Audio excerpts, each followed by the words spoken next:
হজের মৌসুমে মানুষ যখন হজে যায় তখন সেখানে অনেক কল্যাণকর বিষয় আল্লাহ পাকের অনেক নিদর্শন হাজী সাহেবগণ দেখে থাকেন, যারা উমরাতে যায় তারাও দেখে থাকেন।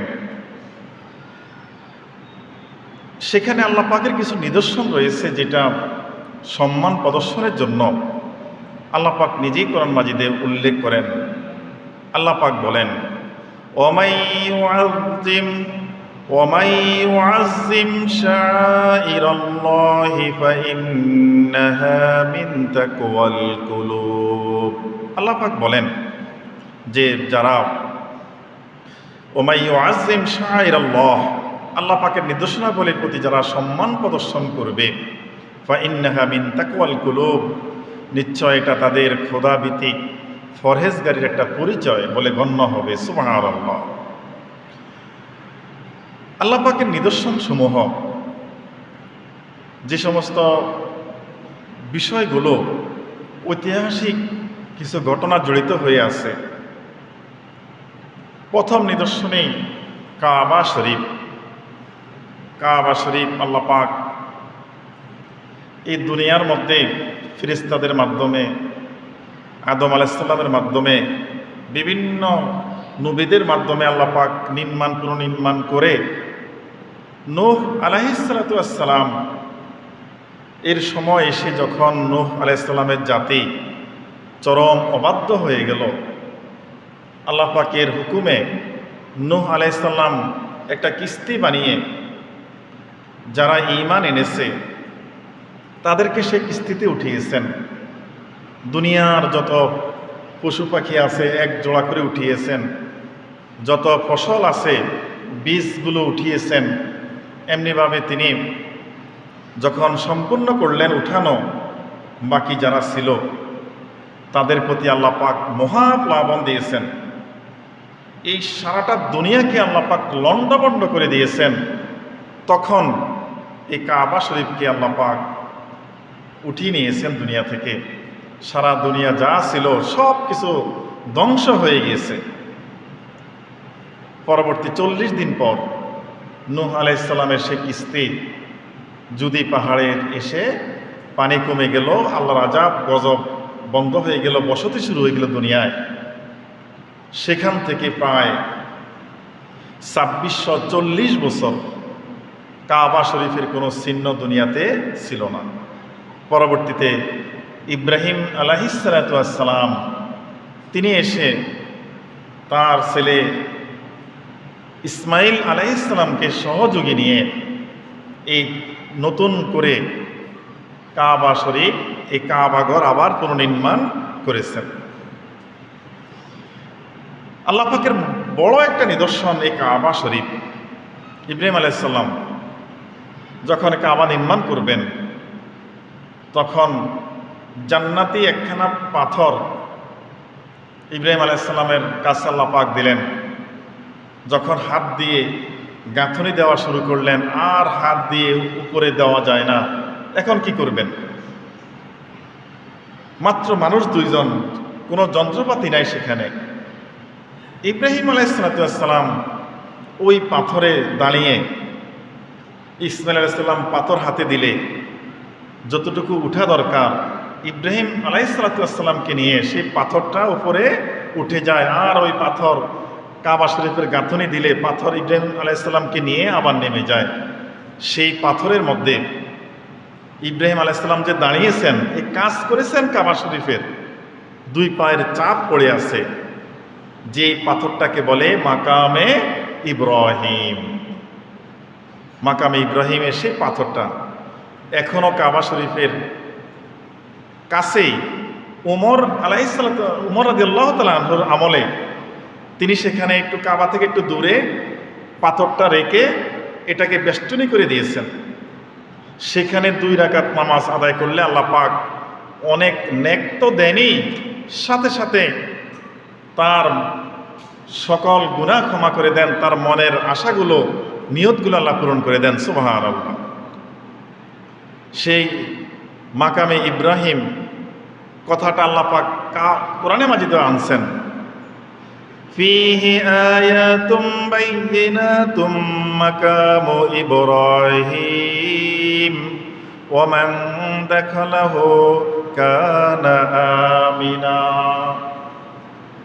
আল্লাহ পাক কোরআন মাজিদে বলেন, আর সেখানে মানুষের জন্য বহু নিদর্শনের মধ্যে বিশেষ করে মাকামে ইব্রাহিম রয়েছে। সুবহানাল্লাহ।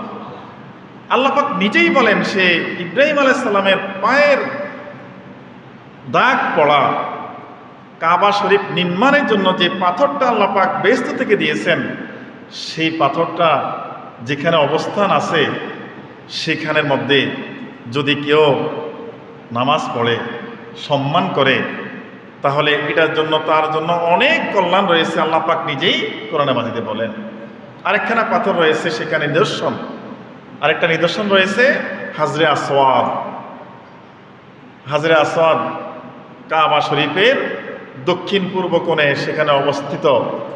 অনেক ইতিহাস, চুরি হয়ে গেছে, চুরি হয়ে এরা নিয়ে গেছিল। তারপরে অনেক মূল্যের বিনিময়ে এই হাজরে আসওয়াদকে আবার যারা মক্কার শাসন করছে তারা পুনরুদ্ধার করেছে। সেখানে আনতে গেছে, আরে অনুরূপ একটা পাথর দিয়েছে, এখন এটা অরিজিনাল সেই হাজরে আসওয়াদ কিনা কিভাবে পরীক্ষা করবে? তখন বলা হলো যে অন্যান্য পাথরগুলো পানিতে ডুবে যাবে, হাজরে আসওয়াদ পানিতে ডুববে না। পানিতে পরীক্ষা করে দেখে যে এই পাথর ডুবে যায়, অর্থাৎ অরিজিনাল পাথর তারা দেয় নাই। পরে তাদেরকে আবার সংবাদ দিয়ে লোক পাঠিয়ে সে অরিজিনাল হাজরে আসওয়াদকে এনে কাবার মধ্যে আবার স্থান দিয়েছে। সেখানের মধ্যে যদি কেউ এই পাথরের মধ্যে চুমো দিয়ে থাকে, তার এই পাথরে বনি আদমের গুনাহগুলো টেনে নেয়। সুবহানাল্লাহ। আসিল সুন্দর সাদা দুধের মতো সাদা পাথর ছিল, বনি আদমের পাপ টানতে টানতে সেটা হয়ে গেছে এখন কালো পাথর। নাম দিয়েছে কি হাজরে আসওয়াদ, অর্থাৎ কালো পাথর নাম দিয়েছে। এই পাথরটা ভেঙে গেছে, 3-4 টুকরা হয়েছিল। পরবর্তীতে যারা বাদশাহ ছিল এরা এই পাথরটাকে আবার সুন্দর করে বাঁধাই করে সেই কাবা কোণার মধ্যে রাখছে, আর রূপো দিয়ে এমনভাবে ঢালাই করে দিয়েছে এটা সেখান থেকে আর বের করতে পারবে না, আর মানুষ যেন নিরাপদে সেখানে গিয়ে চুমো দিতে পারে। এগুলা শাআইর আল্লাহ, আল্লাহ পাকের পক্ষ থেকে এগুলো একটা নিদর্শন। ওমাই ইউআজ্জিম শাআইর আল্লাহ, আল্লাহ বলছে যারা এই আল্লাহ পাকের নিদর্শনগুলো সম্মান করে, এটা তাদের যে অন্তরে যে তাকওয়া রয়েছে, এটা তাদের এই তাকওয়ার পরিচয়। সাফা মারওয়া দুটা পাহাড়, সেই ইতিহাস। মা হাজেরা আলাইহিস সালাতু ওয়াস সালাম ইসমাইলকে শুয়ে রেখে, যখন কোনো মানুষ দেখে না, কোনো খাদ্য নাই, পান করবে কোনো পানি নাই, তখন এই দুটা সাফা মারোয়া দুই পাহাড়ের মধ্যে তিনি একবার সাফাতে আসেন, আবার নামতে নামতে যখন দুই পাহাড়ের মাঝখানে আসেন, তখন ইসমাইল আলাইহিস সালামকে দেখা যায় না। সে জায়গাটা তিনি দৌড়িয়ে একটু তাড়াতাড়ি করে আবার মারোয়ার দিকে যাইতেন, আবার মারোয়াতে উঠতেন। যে জায়গাটা মা হাজেরা আলাইহিস সালাম দৌড়িয়েছে, এখনও যারা হাজরে আসওয়াদ সাফা মারোয়া সাই করতে যায়, ওই জায়গাটা নীল রং দিয়ে আপনার লাইট দিয়ে সেখানে চিহ্নিত করা আছে, জায়গাটা দৌড়াতে হয়, হাঁটলে হবে না। যেহেতু মা হাজেরা এই জায়গার মধ্যে দৌড়িয়েছেন, এই জন্য এখানেও এই সাফা মারোয়া সাই করার সময় দৌড়ান লাগে। নিদর্শন কোরআন শরীফে আল্লাহ বলেন, ইন্নাস সাফা ওয়াল মারওয়াতা মিন শাআইরিল্লাহ, যে সাফা এবং মারওয়া দুটা পাহাড়, এটা আল্লাহ পাকের একটা নিদর্শন। সেই সাফা মারওয়ার যখন দৌড়াদৌড়ি করছেন পানির জন্য বা জনগণ দেখার জন্য কেউ আছে কিনা, তাদেরকে সামান্য খাদ্য পানীয় দেওয়ার জন্য, যান বাঁচানোর জন্য, ঠিক তখন দেখে ইসমাইল আলাইহিস সালাম যে কান্না করতেছে, তার পায়ের গোড়ালির আঘাতে যেখানে পড়েছে সেখান থেকে চিকচিক বালুর মধ্যে চিকচিক করা কিছু পানি দেখা যায়। সুবহানাল্লাহ। তিনি তাড়াতাড়ি সামনে আসলেন, সেখানে কিন্তু 7 বার দৌড়াদৌড়ি করেছেন। আসলেন, এসে দেখে পায়ের তলার মধ্যে, পায়ের গোড়ালির নিচে দিয়ে পানি আস্তে আস্তে উঠতেছে, শুধু উঠতেই আছে, বন্ধ হয় না। মা হাজেরা আলাইহিসসালাম ইসমাইল আলাইহিসসালামকে কোলে নিয়ে যখন দেখে পানি ওঠা বন্ধ হয় না, সেজন্য চতুর্পাশ থেকে কিছু পাথর বালু দিয়ে একটা বেসাধ্য করে দিলেন। দিয়ে যখন দেখে পানি শুধু উঠতেই আছে, তখন মা হাজেরা একটা শব্দ উচ্চারণ করেছেন, জম জম, মানে থেমে যাও, থেমে যাও। এই আদেশ পাওয়ার পরে পানি স্বাভাবিক যতখানি বাদ দিয়েছে ততখানিকের মধ্যে পড়ে আছে, আর অতিরিক্ত হয়ে বাইরে পড়ে নাই। সেখান থেকে নাম হলো জমজম কূপ। মা হাজরা আলাইহিসসালামের মুখ থেকে সেই শব্দটা উচ্চারিত হয়েছে, জম জম, মানে থেমে যাও, থেমে যাও, আর সামনে উঠবে না। যারা ব্যাখ্যাকারক বলতেছেন, যদি সেই শব্দ তখন উচ্চারণ না করত, সে পানি যে উঠে কি পরিমাণ প্লাবিত হতো সেটা আর বলার অপেক্ষা রাখে না। আর কি পরিমাণ পানি সেখানে। বর্তমানে সময়ে আপনার মোটর দিয়ে, মোটা পাইপ দিয়ে 24 ঘন্টা সেখান থেকে পানি উত্তোলন চলতেছে। এত পানি উত্তোলন চলতেছে, সেখান থেকে কোনো অবস্থায় পানি কোনোদিন কমে নাই, কমাতেও পারবে না। এটার মধ্যে আল্লাহ পাকের একটা আদেশ রয়েছে, যত পরিমাণ দরকার সেখান থেকে পানি উত্তোলন হবেই হবে। হ্যাঁ, যারা এই বিষয়ে যারা পারদর্শী, বিভিন্ন দেশ থেকে গিয়ে তারা পরীক্ষা করে দেখছেন, না, কোনো নদীর সাথে সেটা সংযুক্ত নয়। যে এমন নয় যে একটা নদীর সাথে সংযুক্ত করা আছে, এখান থেকে পানি টানলে নদী থেকে পানি আসে, এরকম নয়। এটা আল্লাহ পাকের একটা আদেশ। এই নির্দেশের কারণে জীবন আজীবন কিয়ামত পর্যন্ত মানুষগণ সেখান থেকে পানি উত্তোলন করবে, খাবে। আর সেই পানির মধ্যে আল্লাহ পাক এমন বরকত দিয়ে রাখছেন, যে পানি খাইলে মানুষের খিদা নিবারণ হয়, শক্তি, মানুষের শরীরে শক্তি সঞ্চারিত হয়, রোগ ব্যাধি শরীর থেকে দূর হয়ে যায়। সুবহানাল্লাহ। হাজী সাহেবরা যখন পানি নিয়ে আসে তখন খাবেন। পানি খাওয়ার নিয়ম হলো পশ্চিম দিক ফিরে, আবার দিকে ফিরে দাঁড়িয়ে পানি খেতে হয়, এই জমজমের পানিটা। সেটা একটা নিদর্শন আল্লাহ পাক রেখে দিয়েছেন, এই জমজম কূপ। নিদর্শন রয়েছে সেখানে গারে সুর, হেরা পাহাড়ের গুহা। সেখানে যখন হাজিরা হজে যায় তখন খুব কম সময় পারে, কারণ প্রায় 1000 ফিট উঁচু সেই পাহাড়ের চূড়া। সেখানে উঠতে উঠতে অনেক মানুষই হয়রান হয়ে যায়। নবীজি সাল্লাল্লাহু আলাইহি সাল্লাম আপনার ওহী নাজিলের আগে সেই হেরা পাহাড়ের গুহাতে গিয়ে ধ্যানে মগ্ন ছিলেন। সেখানে বসলে কাবা শরীফ দেখা যায়, আর সেখানে নিরিবিলি, সেখানে কোনো মানুষ জনগণ ছিল না। চোখ বন্ধ করে আল্লাহ পাকের ধ্যানে রাসূলুল্লাহ পাক সাল্লাল্লাহু আলাইহি ওয়াসাল্লাম মগ্ন থাকতেন। কোরআনে মাজিদ নাজিল শুরু হয় সেই হেরা পাহাড় গুহার মধ্যেই। জিবরাইল আলাইহিস সালামকে আল্লাহ পাক কোরআন নিয়ে, কোরআনের আয়াত নিয়ে সেখানে পাঠিয়ে দেন। সেই পাহাড়টার নাম কি? হেরা গুহা।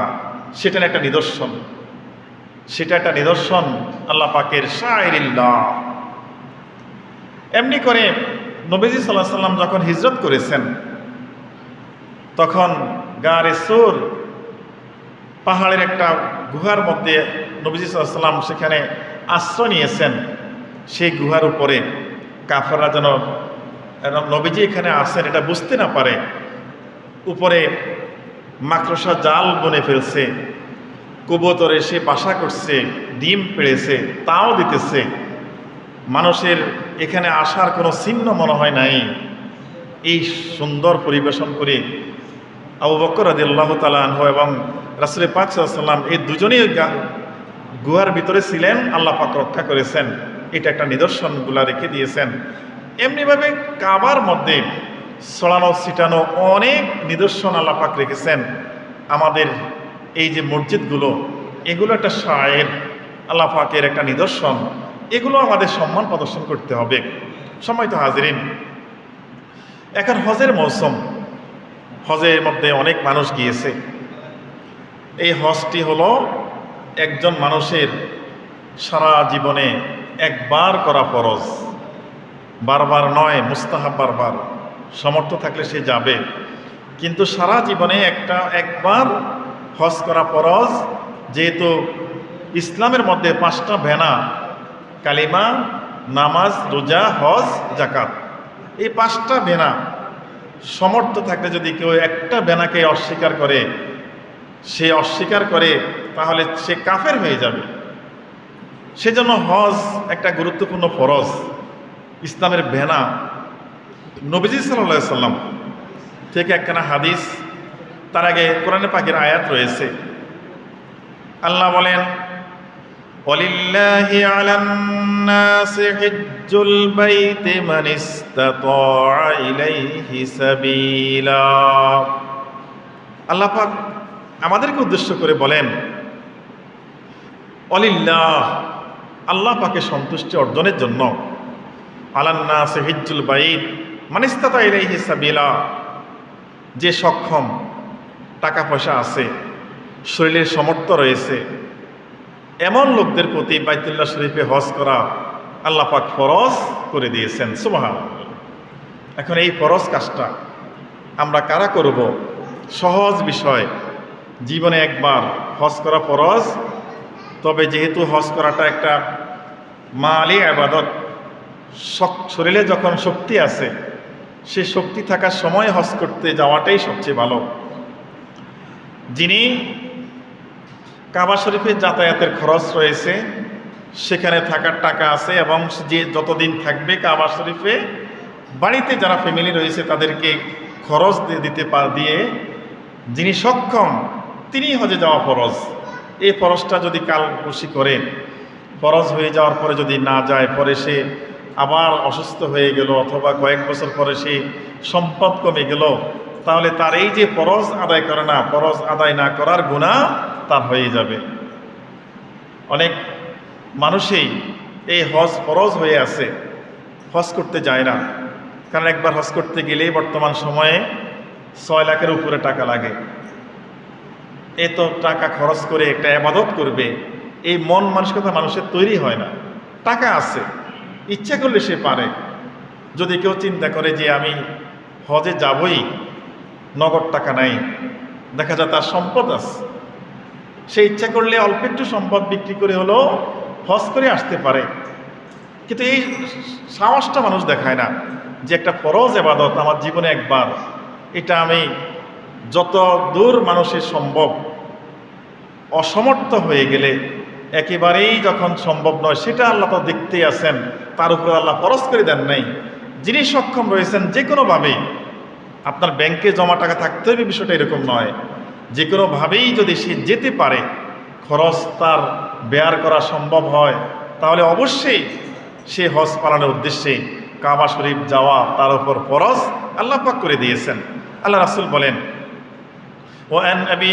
وعن علي بن أبي طالب رضي الله تعالى عنه أن النبي صلى الله عليه وسلم قال من ملك زادا وراحلة تبلغه إلى بيت الله ولم يحج فلا عليه أن يموت يهوديا أو نصرانيا। রাসূল পাক সাল্লাল্লাহু আলাইহি ওয়াসাল্লাম, জলিল কদর সাহাবী, চতুর্থ খলিফা আলী ইবনে আবি তালিব রাদিয়াল্লাহু আনহু থেকে হাদিস, তিনি বলেন, নবী করিম সাল্লাল্লাহু আলাইহি ওয়াসাল্লাম ইরশাদ করেছেন, মান মালাকা যাদান ওয়া রাহিলাতান, যার হজে যাওয়ার সামর্থ্য রয়েছে, সম্পদ আছে, শক্তি আছে, সময়ও আছে, এমন ব্যক্তি, সামর্থ্য বলছে আপনার নগদ টাকা আছে বিষয়টা এরকম নয়, যে কোনোভাবে আপনি সামর্থ্যবান আছেন, ইচ্ছা করলে আপনি হজে যাইতে পারেন, এরকম যাদের সামর্থ্য রয়েছে, এই ব্যক্তি যদি ইলা বাইতুল্লাহ লাম ইয়াহুজ্জা, যদি সে হজে না যায়, সামর্থ্য রয়েছে, জীবনে একবারও যদি সে এই হজ পালনের উদ্দেশ্যে না যায়, তাহলে রাসূল পাক সাল্লাল্লাহু আলাইহি ওয়াসাল্লাম বলেন, আইয়া মুতা ইয়াহুদিয়া ওয়া নাসরানিয়া, সে ইহুদি হয়ে মরক, ইহুদিদের মতো মরক, অথবা খ্রিস্টানের মতো মরক, আমি রাসূল নবীর কোনো কিছুই আসে যায় না। নাউজুবিল্লাহ, একটা বদদোয়া করেছেন। যে সামর্থ্য আছে, তারপরও বিভিন্ন কৃপণতা করে, বিভিন্ন অজুহাত দেখিয়ে একটা কাজ করে ফেলতে পারে। সে অসুস্থ হয়ে গেছে, একটা সময় সে 10 লাখ খরচ করে ফেলছে, হ্যাঁ, তার ছেলেকে বিদেশ পাঠাবে, সে দেখা যায় এরকম 5-10 লাখ খরচ করে ফেলছে, কিন্তু এই টাকাটার মালিক হওয়ার পরে নিজের প্রতি যে হজ ফরজ হয়েছে সেই ফরজ আদায় করার কোনো খেয়াল করে না। এই মানুষগুলো আল্লাহ রাসূল বলেন, এই মানুষগুলা যদি ইহুদি হয়ে মারক, নাসারার মতো হয়ে মরক, এটা আমি নবীর কিছুই আসে যায় না। আল্লাহ রাসূল এই ধমক বানিয়ে দিয়েছেন এই জন্যে, যেন যাদের উপর হজ ফরজ তারা যেন হজ পালনের উদ্দেশ্যে কাবা শরীফ যায়। অন্য হাদিসে আছে, ওয়ান ইবনে আব্বাসিন রাদিয়াল্লাহু তাআলা আনহু মারফুআন আন্না নবী সাল্লাল্লাহু আলাইহি ওয়াসাল্লাম قال من كان له مال يبلغه حج بيته ربي أو تجب عليه فيه الزكاة। নবী করিম সাল্লাল্লাহু আলাইহি ওয়াসাল্লামের সাহাবী আব্দুল্লাহ ইবনে আব্বাস রাদিয়াল্লাহু আনহু থেকে হাদিস তিনি বলেন, মারফু সূত্রে বর্ণনা করেন, নবী করিম সাল্লাল্লাহু আলাইহি ওয়াসাল্লাম উল্লেখ করেছেন যে মান কানা লাহু মালুন, যার সম্পদ রয়েছে, যিনি সমর্থবান, সম্পদ আছে, সম্পদ থাকার পরেও সে হজ করে না, আও তাজিবু আলাইহি যাকাত, সম্পদ থাকার কারণে তার উপরে জাকাত ফরজ হয়েছে, সে জাকাত দেয় না, তাহলে দুইটা অপরাধ যদি সে করে, সম্পদ যারা সম্পদশালী, টাকা পয়সার মালিক হয়েছে, তাদের প্রতি দুইটা ফরজ, যে হজে যাওয়া ফরজ, জাকাত দেওয়া ফরজ। হজে যাওয়া জীবনে একবার ফরজ, আর জাকাত দেওয়া প্রত্যেক বছর একবার ফরজ।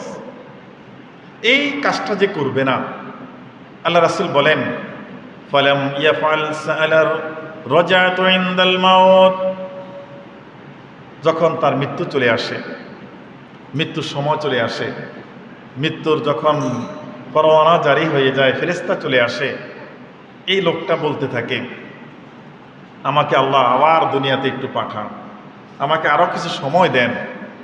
সত্যতার সামনে চলে আসে। একজন সাহাবী আব্বাস রাদিয়াল্লাহকে বললেন যে, রাজুলুন ইয়া ইবনে আব্বাস ইত্তাকিল্লাহ ফা ইন্নাহা ইয়াসালু রাজাতুল কুফার।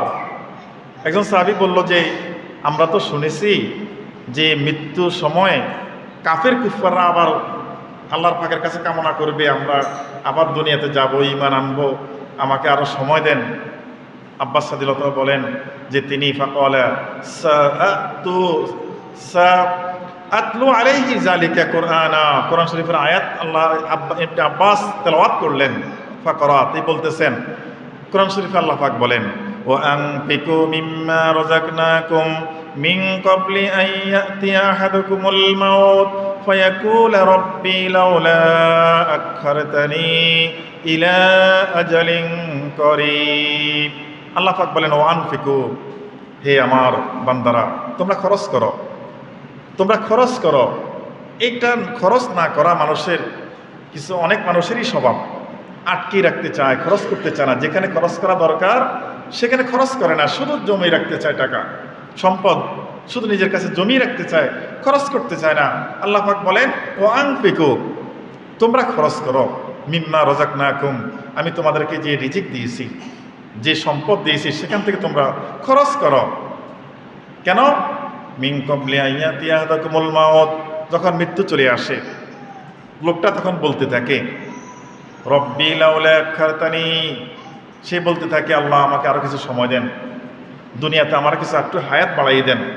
একটা মানুষের কাছে যখন মালাকুল মউত চলে আসে, যখন সে তার এরকম ফরজ ইবাদতগুলা সে দুনিয়াতে করে নাই, অন্যায় অপরাধ অনেক করে ফেলছে, বিশেষ করে তার হজ ফরজ ছিল, জাকাত ফরজ ছিল, সেগুলোতে দাঁড়াও যায় না, নামকে অস্তে কিছু টাকা মানুষকে দিয়েছে, কিন্তু না, সে ফরজ আদায় করে না। এই মানুষগুলো বারবার বলতে থাকবে, আল্লাহ আজকে মৃত্যু আমার সামনে চলে আসছে, আমি তো জানি এই কাজগুলো যেহেতু আমি করি না, যদি আজকে আমার জান কবজ হয়ে যায়, এই জন্য আমি জবাব দিতে হবে।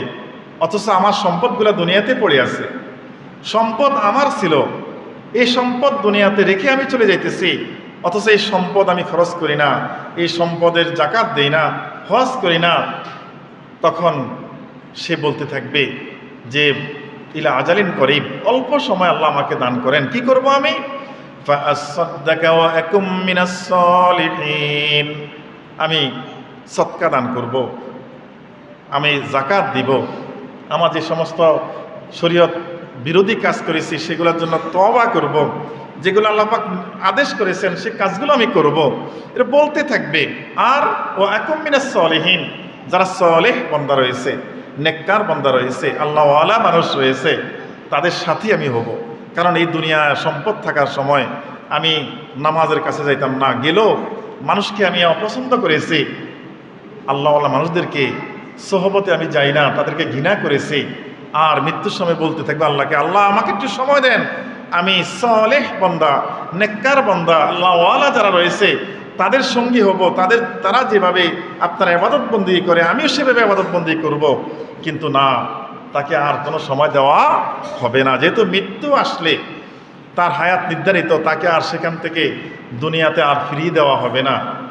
লা ইয়াস্তাখিরুনা সাআতাও ওয়ালা ইয়াস্তাকদিমুন, মৃত্যু চলে আসলে তা কিছু সময় আগেও করা হবে না, পরেও করা হবে না। ঠিক যত বছর, যত দিন, যত ঘন্টা, যত সেকেন্ড তার হায়াত দেওয়া হয়েছে, ঠিক সেই সময়টা হলেই তার দেহ থেকে আত্মাকে বের করা হবে। সেই জন্য আবদার করলে কাজ হবে না। এই জন্য দুনিয়াতে থেকে এই সত্যটাকে আমাদেরকে বুঝতে হবে। আর বুঝে সেইভাবে যদি আমরা সৎকার এখন দিয়ে দেই, হজ হলে হজ করি, জাকাত ফরজ হলে জাকাত দেই, আর নেককার মানুষ যেভাবে চলে সে নেককার মানুষদের সহবতে আমরা যদি থাকি, অনুসরণ করি, তাদের মতো আমল করি, তাহলে মৃত্যুর সময় আমাদেরকে চিল্লিয়ে চিল্লিয়ে আল্লাহর কাছে বলতে হবে না যে আল্লাহ আমি ও আকুম মিনাস সলিহিন। কোরআন শরীফে আল্লাহ বলেন যে ফাআসসাদ্দাকা ওয়া আকুম মিনাস সলিহিন, নেককার বান্দাদের সঙ্গী হয়ে যাব বলা লাগবে না, যেহেতু যদি দুনিয়া থাকতে আপনি সঙ্গী থাকেন। আল্লাহ পাক আমাদের তৌফিক দান করুক, সবাই বলেন আমিন। সম্মানিত হাজিরিন, যখন মানুষজন হজ করে আসে, রাসূল পাক সাল্লাল্লাহু আলাইহি ওয়াসাল্লাম বলছেন যে ইবনে ওমর থেকে হাদিস, তিনি বলেন রাসূল পাক সাল্লাল্লাহু আলাইহি ওয়াসাল্লাম ইরশাদ করেছেন, ইজা লাকিতাল হাজ্জা ফাসাল্লিম আলাইহি, যখন একজন হাজি হজ করে আসে, যারা হজ করতে গেছে আমাদের এলাকা থেকে, তারা যখন এলাকাতে আসবে, বাড়িতে আসার আগেই খবর নিতে হবে, সামনে একটু আগেই যেতে হবে, যে গিয়ে কী করতে হবে, রাসূল বলছেন ফাসাল্লিম আলাইহি, তাদেরকে তোমরা সালাম করো, ওয়াসসাহিফহু, তাদের সাথে মুসাফা করো, মুআনাকা করো, অমর আইয়াস্তাগফিরা লাকা, আর তাদেরকে খোঁজখবর নিয়ে এই কথাটা বলো যে আপনি ভালো জায়গা থেকে আসছেন, আপনি আমাদের জন্য দোয়া করেন, আল্লাহ পাক যেন আমাদেরকে ক্ষমা করে দেয়। আল্লাহ রাসূল শিক্ষা দিয়েছেন সালাম করতে হবে, মুসাফা করতে হবে, খোঁজখবর নিয়ে তাদেরকে বলতে হবে যে আমাদের গুনাহ মাফের জন্য আল্লাহ পাকের কাছে আপনি একটু দোয়া করেন। কখন? ক্বাবলা আন ইয়াদখুলা বাইতা, আল্লাহ রাসূল বলেন হাজী সাহেব যখন বাড়ির ঘরে আসবে তার আগেই, ঘরে আসলে তার স্থানে সে চলে আসবে, সে মুকিম হয়ে যাবে, এখনও সে মুসাফির অবস্থা আছে বাড়িতে আসার আগে। এই জন্য তার সাথে দেখা করতে হবে, তার কাছে নিজের গুনাহ মাফের জন্য, ক্ষমার জন্য সে যেন আল্লাহ পাকের কাছে বলে যে আল্লাহ আমাকেও ক্ষমা করো, এই মানুষগুলাকেও ক্ষমা করে দাও। এটা শিখিয়ে দিয়েছেন ফাইন্নাহা মাগফিরাতুন লাহু, কারণ কি এই জন্য যে আল্লাহ পাকের কাছে ক্ষমার প্রার্থনা করলে আল্লাহ পাক কবুল করবেন। সুতরাং আমাদের এই কাজটা আমরা চেষ্টা করব করার জন্য। যারা হজে যায়, হজে গেলে শুধু কাবা শরীফে আমরা হজ করতে গেলে যত হজের শত কার্যক্রম কাবা কেন্দ্রিক, হজ করার সব কাজ, হ্যাঁ, ইহরাম বাঁধা, তওয়াফ করা, সেখানে সাফা মারোয়া, মাকামে ইব্রাহিম, তারপরে আপনার এই কাবা শরীফের মধ্যে রয়েছে হাজরে আসওয়াদ, হাতিমে কাবা, তারপরে আপনার এই সেখানে আরও রয়েছে আরাফাতার ময়দান, মুজদালিফা, মিনা, সে কোরবানি করার জায়গা, পাথর নিক্ষেপ করা, সব কিছু কাবা শরীফ কেন্দ্রিক। এরপরও যারা রাসূল পাক সাল্লাল্লাহু আলাইহি ওয়াসাল্লামের রওজা শরীফে, মদিনা শরীফে যাবে, তাদের জন্য আল্লাহ রাসূল বলেন মান হাজ্জা ফাজারা কবরি, যে ব্যক্তি হজে যাবে এবং আমি নবীর রওজাতে এসে, কবরে এসে জিয়ারত করবে, আল্লাহ রাসূল বলতেছেন তাহলে বাদা মাউতি, আমার মৃত্যুর পর, তখন আল্লাহ রাসূল জীবিত ছিলেন, তখন আল্লাহ রাসূল হাদিস কেনা বলছেন যে আমি ইন্তেকালের পরে, আমি ওফাত গ্রহণের পরে কোনো ব্যক্তি যদি হজ করতে এসে পরে আমার কবরের মধ্যে, রওজার মধ্যে এসে জিয়ারত করে, মান কানা কামান জারা ফি হায়াতি, সে যেন জীবিত দশায় আমার সাথে দেখা করলো। সুবহানাল্লাহ, নবীজির সাথে জীবিত দশায় দেখা করলে যে সওয়াব হতো, যদি কোনো ব্যক্তি হজে গিয়ে নবী সাল্লাল্লাহু আলাইহি ওয়াসাল্লামের কাছে রওজা শরীফের কাছে গিয়ে জিয়ারত করে, আল্লাহ রাসূল বলেন তার এই মর্যাদা হয়ে যাবে। অন্য হাদিসে আল্লাহ রাসূল বলেন মান যারা কবরি ওয়াজাবাত লাহু শাফাআতি ইয়াউমাল কিয়ামা, কোন ব্যক্তি যদি আমার রওজা শরীফ জিয়ারত করে, ওয়াজাবাত লাহু শাফাআতি, আল্লাহ রাসূল বললেন তার জন্য সুপারিশ করা আমার জন্য ওয়াজিব হয়ে যাবে ইয়াউমাল কিয়ামা, কিয়ামতের ময়দানে। রাসূল পাক সাল্লাল্লাহু আলাইহি ওয়াসাল্লাম যদি কোনো বান্দার জন্য, উম্মতের জন্য আল্লাহ পাকের কাছে সুপারিশ করে দেন, তার মুক্তি পাওয়াটা অনেক সহজ হয়ে যাবে। আল্লাহ পাক আমাদের এই কাজগুলো বুঝে শুনে নেকের নিয়তে আল্লাহ পাকের উদ্দেশ্যে করার তৌফিক দান করুক। সবাই বলুন আমিন। ওয়া আখিরু দাওয়ানা আলহামদুলিল্লাহি রাব্বিল আলামিন।